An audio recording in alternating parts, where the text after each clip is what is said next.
আমার বাচ্চারা যেভাবে মারছে আমার বাচ্চারা তো এইভাবেই মারছে। রামিসার বাবা মাকে সান্ত্বনা দিতে আর এক অসহায় বাবা। মিরপুরের পল্লবীতে যখন রামিসার বাড়িতে শোকের ছায়া নেমে এসেছে, ঠিক তখনই সেখানে এসে উপস্থিত হলেন আর এক প্রবাসী বাবা, চোখে জল, বুকে অসীম যন্ত্রণা নিয়ে। তিনি আর কেউ নন, ব্রাহ্মণবাড়িয়ার ৬ বছরের নিষ্পাপ শিশু নিশাত জাহানের বাবা আবু সাদিক মিয়া। ১.৫ মাস আগের সেই লোমহর্ষক ঘটনার কথা মনে পড়লে এখনও শরীর কেঁপে ওঠে। প্রতিবেশী অটোরিকশা চালক ইছা মিয়া ছোট্ট নিশাতকে নির্জন জায়গায় নিয়ে যায়। মেয়েটি যখন বুঝতে পারে তার উপর কি হতে চলেছে, তখন সে কাঁদতে কাঁদতে বলে, আমি সবাইকে বলে দেব। এই কথা শুনে পশুর মতো নৃশংস হয়ে ওঠে ইছা। সে নিশাতের মুখ গেঞ্জি দিয়ে চেপে ধরে শ্বাসরোধ করে।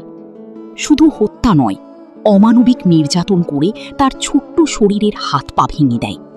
হত্যার পর একদিন নিজের ঘরে লুকিয়ে রাখে, তারপর বস্তায় ভরে বাড়ির পাশের ঝোপে ফেলে দেয়। ২ দিন পর অর্ধগলিত অবস্থায় উদ্ধার করা হয় নিশাতের লাশ। সৌদি আরবে প্রবাসী আবু সাদিক মিয়া মেয়ের এই নৃশংস মৃত্যুর খবর পেয়ে ছুটে আসেন দেশে। দেশে ফিরে যা দেখেন তা কোনো বাবার সহ্য করার ক্ষমতার বাইরে। তবুও তিনি ভেঙে পড়েননি। বিচারের দাবিতে একা লড়াই করে যাচ্ছেন। কিন্তু ১.৫ মাস পেরিয়ে গেছে, এখনও চার্জশিট দেয়নি পুলিশ। বিচারের কোনো আশা দেখা যাচ্ছে না। আজ রামিসার বাড়িতে এসে তিনি আর নিজেকে সামলাতে পারেননি। রামিসার মায়ের সামনে দাঁড়িয়ে বুক ফাটা কান্নায় ভেঙে পড়ে বলেন, ভাবি, আমার মেয়েটাকেও ঠিক এভাবে নির্যাতন করে মেরেছে। আমি না খেয়ে আছি, রাতে ঘুম আসে না, চোখ বন্ধ করলেই আমার নিশাতের মুখ ভেসে ওঠে। আপনার মেয়েরও একই অবস্থা। আমরা কি শুধু কাঁদব?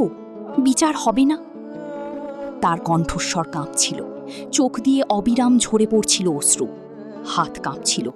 ফোন তুলে নিশাতের ছবি দেখিয়ে বলছিলেন, এই দেখেন আমার মেয়ে, কত সুন্দর ছিল, স্কুলে যেত, হাসত, খেলত। একদিনে সব শেষ হয়ে গেল। একজন বাবা আর একজন বাবার কষ্ট বোঝেন, একজন মা আর একজন মায়ের যন্ত্রণা অনুভব করেন।